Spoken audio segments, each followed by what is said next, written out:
जीवनामध्ये प्रगती करायची असेल तर शेवटपर्यंत नक्की ऐका. आयुष्य म्हणजे पत्त्यांचा खेळ.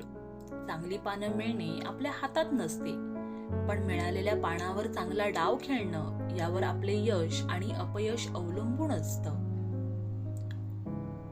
माणूस वाईट नसतोच, माणसावर येणारी परिस्थिती वाईट असते.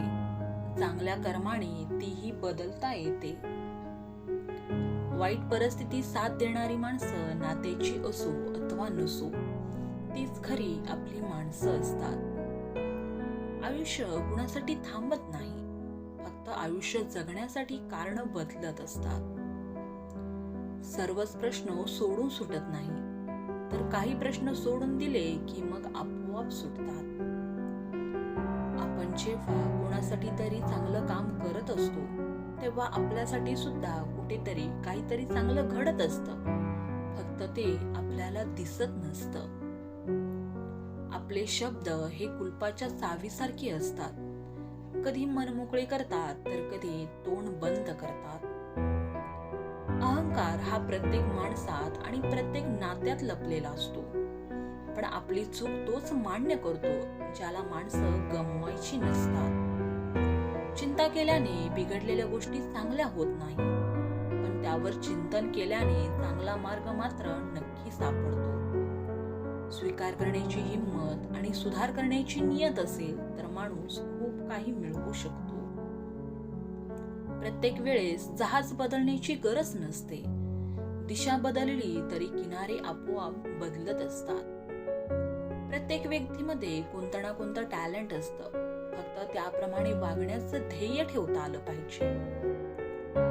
चांगल्या लोकांच्या संगतीमध्ये नेहमीच भलाई लपलेली असते, कारण हवा जेव्हा फुलांवरून येते ना, तेव्हा ती सुद्धा सुगंधित होऊन येत असते.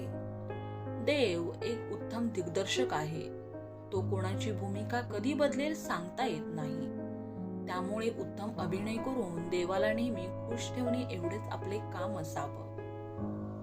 माणसाने एकमुखी असणे नेहमी चांगलं असतं. 10 मुखे दाखवून मते मांडली की मग विचारांचे रावणासारखे दहन होत असतं. खोट्यामध्ये आकर्षण असतं, परंतु स्थिरता आणि शांतता ही सत्यामध्येच लपलेली असते. मनामध्ये अहंकार तेव्हा निर्माण होतो जेव्हा आपल्याला वाटतं की मी काहीतरी चांगलं काम केलं, पण सन्मान मात्र तेव्हाच मिळतो जेव्हा इतरांना वाटतं की याने काहीतरी चांगलं काम केलंय.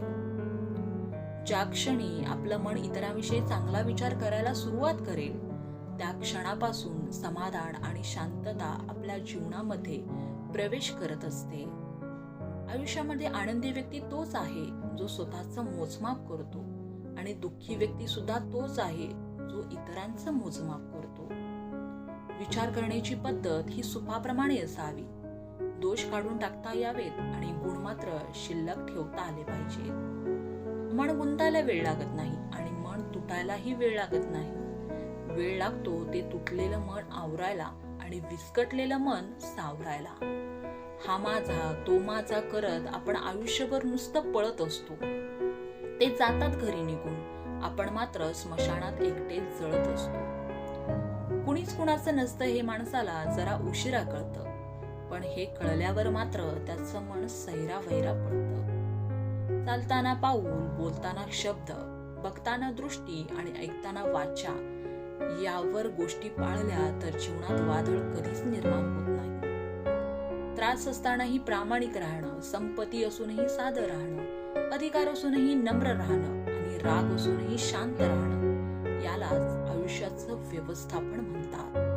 व्हिडिओ पाहिल्याबद्दल तुमचे मनापासून धन्यवाद. व्हिडिओ आवडला असेल तर कमेंट करा, लाईक करा, शेअर करा, आणि तुम्ही आपल्या चॅनलवर नवीन असाल तर चॅनलला सबस्क्राईब करायला विसरू नका. धन्यवाद.